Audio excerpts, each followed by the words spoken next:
बात कर रहे हैं शीत युद्ध के बारे में। पिछले वीडियो में भी हमने शीत युद्ध के प्रभावों के बारे में पढ़ा था। इसमें भी हम इसी पर बात करेंगे। तो शीत युद्ध के प्रभाव का ही एक परिणाम निकला कि कोरिया का युद्ध हुआ। दूसरे विश्व युद्ध के समय जापान ने कोरिया पर अधिकार कर लिया।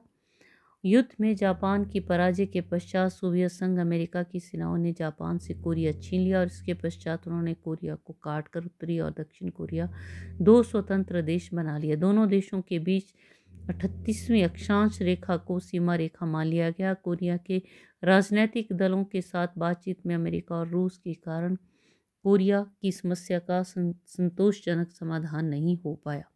तो कोरिया का प्रश्न और साथ ही साथ हम लेंगे यूएनओ या संयुक्त राष्ट्र संघ के बारे में। संयुक्त राष्ट्र संघ में उसका कोरिया प्रश्न। अमेरिका ने कोरिया का प्रश्न सितंबर 1947 में संयुक्त राष्ट्र संघ की साधारण सभा के दूसरे अधिवेशन में रखा। साधारण सभा ने कोरिया में चुनावों की देखरेख और निरीक्षण करने के लिए एक अस्थायी आयोग नियुक्त किया। फिर है उत्तरी कोरिया का दक्षिण कोरिया पर आक्रमण। जून 1950 को सोवियत संघ की सहायता से जो सेना थी सोवियत संघ की सैनिक दृष्टि से अधिक शक्तिशाली उत्तरी कोरिया की सेनाओं ने 38वीं अक्षांश रेखा को पार करके दक्षिण कोरिया पर आक्रमण कर दिया। संयुक्त राज्य अमेरिका और उसके मित्र पश्चिम यूरोपीय देशों ने उत्तरी कोरिया से लड़ने के लिए दक्षिण कोरिया को भरपूर सैनिक सहायता देना शुरू कर दी। फिर है कोरिया का प्रश्न सुरक्षा परिषद में। इसके पश्चात कोरिया की समस्या का समाधान के लिए सुरक्षा परिषद की जल्दी ही बैठक बुलाई गई, लेकिन रूस के प्रतिनिधि मंडल ने बैठक का बहिष्कार किया क्योंकि सुरक्षा परिषद ने साम्यवादी चीन को परिषद का सदस्य बनाने से इनकार कर दिया। कुछ महीने पश्चात सुरक्षा परिषद ने एक प्रस्ताव पारित किया जिसके अनुसार सभी सदस्य राष्ट्रों को आदेश दिया गया कि वे इस प्रस्ताव को लागू करने में संयुक्त राष्ट्र संघ का सहयोग दे और उत्तरी कोरिया को किसी भी प्रकार की सहायता देना बंद कर दे। सदस्य देशों द्वारा भेजी गई सभी सेनाओं को संयुक्त राज्य के झंडे तले संयुक्त राज्य अमेरिका के नेतृत्व में दे दिया गया। यह संयुक्त राष्ट्र संघ के इतिहास में पहली बार सुरक्षा परिषद ने किसी देश के विरुद्ध सैनिक कार्यवाही की आज्ञा दी। तो सोवियत संघ ने इस प्रस्ताव को अपनी वीटो शक्ति का प्रयोग करके रद्द कर दिया। लंबे समय के युद्ध के दौरान चीन की सेना ने संयुक्त राष्ट्र संघ की सेनाओं से कई बार टक्कर ली और रूस ने सुरक्षा परिषद के कई प्रस्तावों को वीटो के अधिकार का प्रयोग करके रद्द कर दिया। 2 वर्षों के युद्ध के पश्चात दोनों बड़ी शक्तियां अंत में युद्ध विराम के लिए सहमत होगी और जुलाई 1953 में राष्ट्रपति ट्रूमैन ने अमेरिकन सेनाओं को कोरिया से वापस बुला लिया और दोनों पक्षों ने युद्ध विराम की सारी शर्तें जो थी वो स्वीकार कर ली। फिर है वियतनाम युद्ध। अब बात आती है वियतनाम की। यदि शुरू का इतिहास वियतनाम का देखें तो 19वीं शताब्दी के अंत और 20वीं शताब्दी के शुरू के आरंभ में इंडो चाइना फ्रांस के अधीन 5 प्रशासकीय विभागों कोचीन, चाइना, टॉनकिन, अनाम, लाओस और कंबोडिया में विभाजित था। फ्रांस ने बहुत समय तक इंडो चाइना में युद्ध को दबाए रखा, लेकिन 20वीं शताब्दी के पूर्वार्ध में ये बहुत तेजी से उभरा। द्वितीय विश्व युद्ध के दौरान जापान ने सारे इंडो चाइना पर अधिकार कर लिया।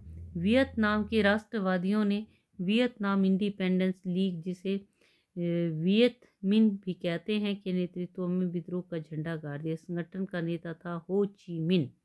अगस्त 1945 में जापान की पराजय के पश्चात हो ची मिन ने टैनकिंग और तक की राजधानी हनोई पर अधिकार कर लिया और एक अस्थायी सरकार की स्थापना की गई। हो ची मिन इस सरकार का अध्यक्ष था। ये कहा जाता है कि उसके पक्ष में बाओ दाई ने सिंहासन त्याग दिया। हो ची मिन ने अनाम, टैंकिन, कोचीन, चाइना को मिलाकर वियतनाम रिपब्लिक का नाम दिया। उन्हें 2 सितंबर 1945 को हनोई में इसकी स्वतंत्रता की घोषणा की गई। लेकिन फ्रांसीसी दक्षिण पूर्वी एशिया में इतने बड़े साम्राज्य को छोड़ने के लिए तैयार नहीं थे, तो जनरल डिगाल ने इंडो चाइना में एक संघीय सरकार स्थापित करने की योजना बनाई जो फ्रांस का एक अटूट अंग था। 1945 में जब फ्रांसीसी सेनाएं इंडो चाइना में वापिस आई तो हो ची मिन की अस्थायी सरकार ने उसका विरोध किया और उसके साथ कुछ झड़पें भी हुई। मार्च 1946 में दोनों में युद्ध विराम की संधि हुई, जिसके अनुसार फ्रांसीसियों को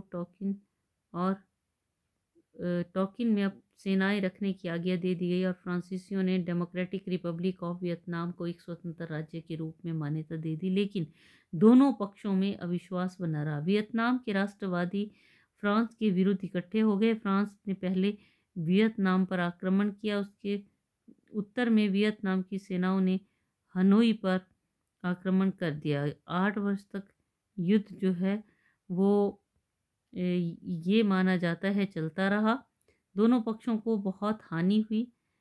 हो ची मिन की सेनाएं अधिक से अधिक क्षेत्रों पर अधिकार करने चाहती थी सैनिक कार्यवाही, लेकिन सैनिक कार्यवाही में असफल रहने के पश्चात फ्रांस के राजनीतिक ढंग का अपनाना उसने आवश्यक समझा। उसने सम्राट बाओ दाई को हो ची मिन के मुकाबले में एक विरोधी सरकार स्थापित करने के लिए सहमत कर लिया, लेकिन जनता हो ची मिन के नेतृत्व में थी, हो ची मिन के साथ थे और उसकी पूजा करती थी। शीत युद्ध के आरंभ होने पर अमेरिका ने फ्रांस को वित्त और शस्त्रों की सहायता देना शुरू कर दिया ताकि वह साम्यवाद के फैलाव को रोक सके। तो इस तरह से ये युद्ध जो है चलता रहा और आगे चलकर अंत में ये माना जाता है कि वियतनाम 1954 ईस्वी में इसके जो है 25 मई 1954 को जिनेवा में ये जो दोनों पक्ष थे वियतनाम के उत्तरी और दक्षिण में, तो इसमें बातचीत शुरू हुई। फ्रांस ने पूरे वियतनाम की स्वतंत्रता को स्वीकारा और इसी के अंतर्गत इसके 2 भाग कर दिए गए। उत्तरी वियतनाम और दक्षिणी वियतनाम में ये विभाजित हो गया। हो ची मिन को सारा उत्तरी वियतनाम जो है ये प्रदान किया गया। उत्तरी वियतनाम का नाम डेमोक्रेटिक रिपब्लिक ऑफ वियतनाम और दक्षिणी वियतनाम को नेशनल रिपब्लिक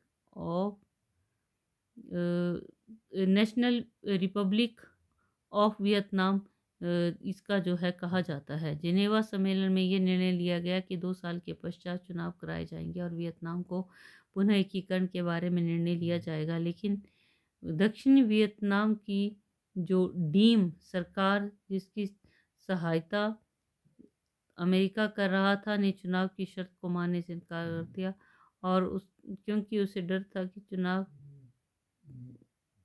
चुनाव का निर्णय उसके विरुद्ध न हो।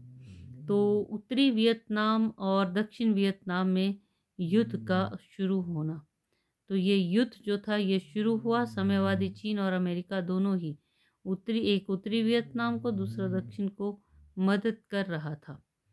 तो दोनों बीच वियतनाम के बीच युद्ध को समाप्त करना चाहते थे। उन्होंने जिनेवा की संधि को स्वीकार करने के लिए उत्तरी वियतनाम पर दबाव डाला, लेकिन दक्षिण वियतनाम ने जिनेवा संधि को लागू करने में कोई रुचि नहीं दिखाई और इसके परिणाम स्वरूप उत्तरी वियतनाम और दक्षिण वियतनाम में युद्ध छिड़ गया, जो कि लगभग 20 वर्षों तक चलता रहा।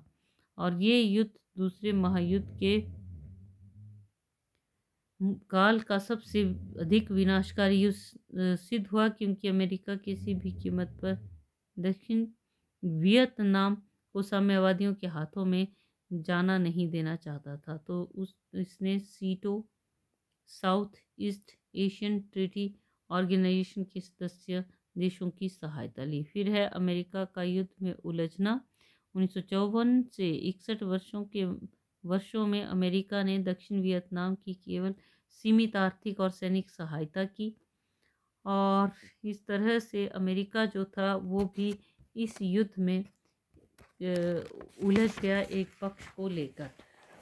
आगे चलकर जो है अमेरिका ने आगे चलकर जो युद्ध था ये कहा जाता है कि जारी रखा।